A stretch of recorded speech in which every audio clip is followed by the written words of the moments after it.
Hello out there, Indie Adam here. I'm with the cast of Skinny Love. I'm with Kristrún. Sigurður. Kristrún. What drew you to the role of Emily? First off, it's such a unique film. What made you feel personally, connected to her? What first drew me to her was her duality. I really liked the idea of playing a character that had kind of like an alter ego. And I thought she had kind of like an alter ego with her work. I thought that was very interesting. Uh, then also, I thought initially she was very far from me. And as an actress, I think it's always interesting to expand your worldview and kind of immerse yourself into something different. I think she was a big contrast for me. It was kind of the first role I got after I graduated from acting school. It was kind of jumping into the deep end to play her. But I think she's different from other work I've done.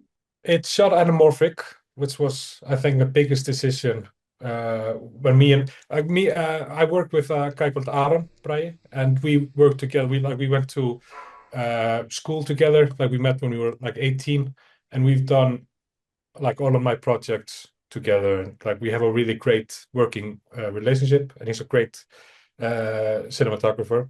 And I think the biggest decision we made with this film was to do it in anamorphic, and both to kind of contrast and deviate from, because there's a lot of like phone footage in the film, because like she does both videos, and there's like video phone calls and stuff. So I wanted to have a very distinct like deviation and contrast between those, and also because it's a very like intimate film, and it happens, it's about one person, and it's a lot of like in apartments. And I think in order to bring a contrast of like to make it grander, to kind of build up the emotions, to make it cinematic, we wanted to do it in anamorphic, to kind of, because usually with anamorphic it's usually like, big action films, or like or period pieces, or like these kind of grand like sweeping vistas or whatever. But if you do a more intimate like character piece in anamorphic, I feel like it kind of elevates the emotion also. That was kind of the idea, I think. I gotta say, the ending of the film, not to give anything away, just talking about camera work, the continuous feeling of it just being one like long take felt really you can see connections, certain parts, of course, but it's not something that anybody's going to pick up on, if anything. And it looks like one of the most perfect scenes I've ever seen. Like, was it a one take shot? It was a few one take shots, but we cut together. I think I cut together like three pieces of it, but we did it all the way through. And then we do once or twice we do like coverage, like we do one side, then another side, just for one line and another. But most of it was just But it one take. follows the character. Yeah, it was. That is what Yeah, I mean, it's so seamless. I really appreciated that, the dynamic look to that. What does it feel to kind of play in the world of a sex worker? Well, I was very lucky to work with Etta Loisa, who was one of my co-stars in the film. And at the time of filming, she was working as an OnlyFans content creator. So she gave me, she answered all of my questions. She was very generous with me and gave me an insight into this work, this world, which I don't think I would have gotten otherwise, because it's hard to understand and to educate yourself about it if you can't see it. Um, but yeah, it's just, coming out of it, it's much more complicated than I initially thought and way more nuanced. Yeah, you have to invest a lot. And Um, you have to see yourself and like see how far you are willing to go for it. well, let me go back to the director, the man, the myth, the legend here. Okay, if you see this film, and I do hope you see it, could definitely win some type of award. Like I've done film festival judging before, my friend, and I got to tell you, this film could definitely win some awards. I hope you do some type of festival circuit too with release and all that. But Iceland, it feels like a character on its own, my friend. Can you talk about the decision to shoot there or put the story there? It was, I think, making this kind of story in Iceland and set in Iceland is interesting because we have very interesting laws about pornography, and the OnlyFans, it's technically illegal to produce and sell pornography in Iceland, but it's one of those laws that like people might even not know of because no one kind of respects it, or it's just people. Uh, so, and there was, when OnlyFans first came, and Icelandic people started doing it, there was a lot of discussion in Icelandic society about like, hey, this is technically illegal, like, and the police got involved and kind of investigated, like, should they press charges, whatever. So I think that was kind of what I thought was most interesting about setting it in Iceland, was this kind of thing of it's a very kind of, we don't have a long history like, let's say, Denmark or the US or whatever of porn creation. Like we don't, there are no Icelandic porn stars until OnlyFans came around.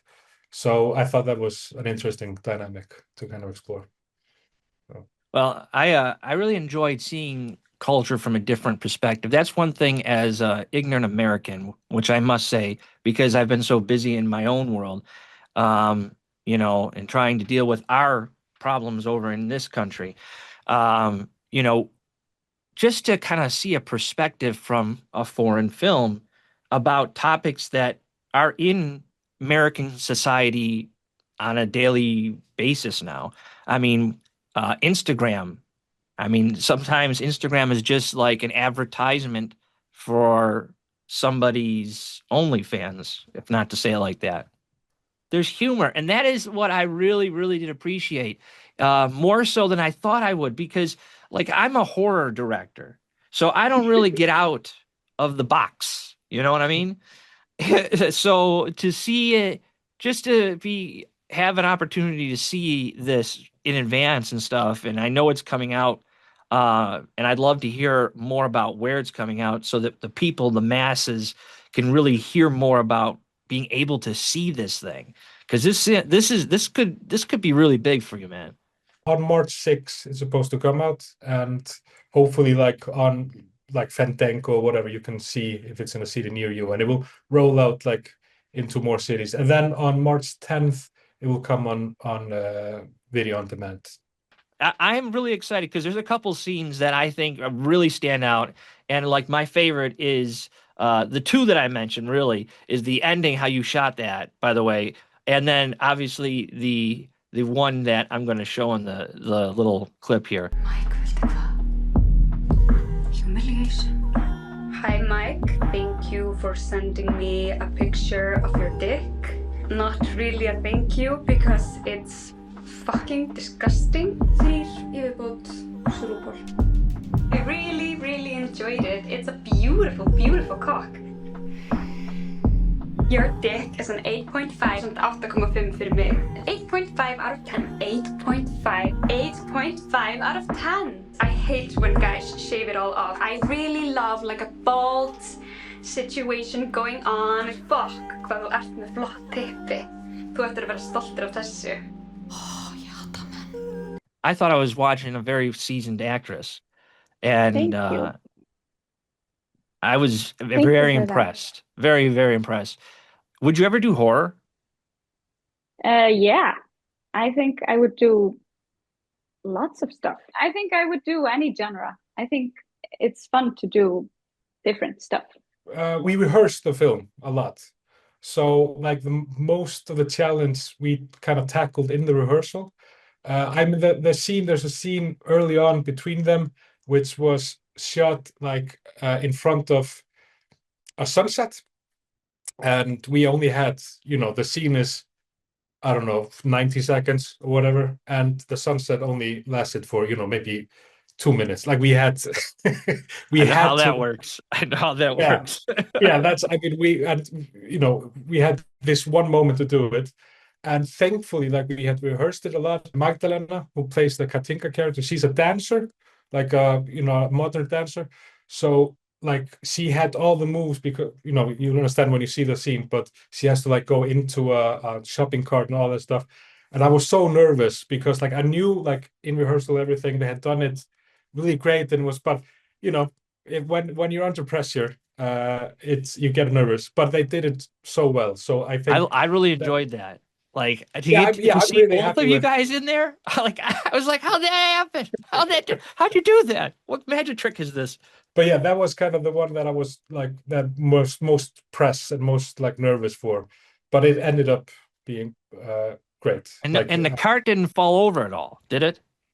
no, it didn't, Curious. thankfully. But Just I mean, there was curious. so much like beside the actors, there were so much things that could have gone wrong, like the cart going over, or someone running, like, or some noise or whatever. Like, but thankfully, nothing happened. But I think that was kind of the most challenging, just like physically challenging, like just competing with the sunset and yeah. I like to do something called top 5 questions, and they're very simple.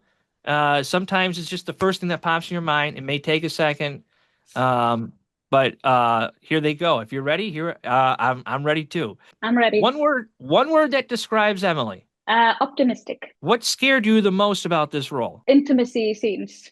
Hardest scene emotionally. I think the shopping cart scene. What did you learn about intimacy from this film? That it can look differently for different people. I think love and intimacy is different for all of us, and I think that's the beauty of it. And last but not least, and this is probably my favoriteest question of this entire interview, okay? Okay. Why can't audiences take their eyes off Emily throughout this film? You have to ask the writer and the director. I mean, he wrote this. He wrote this part.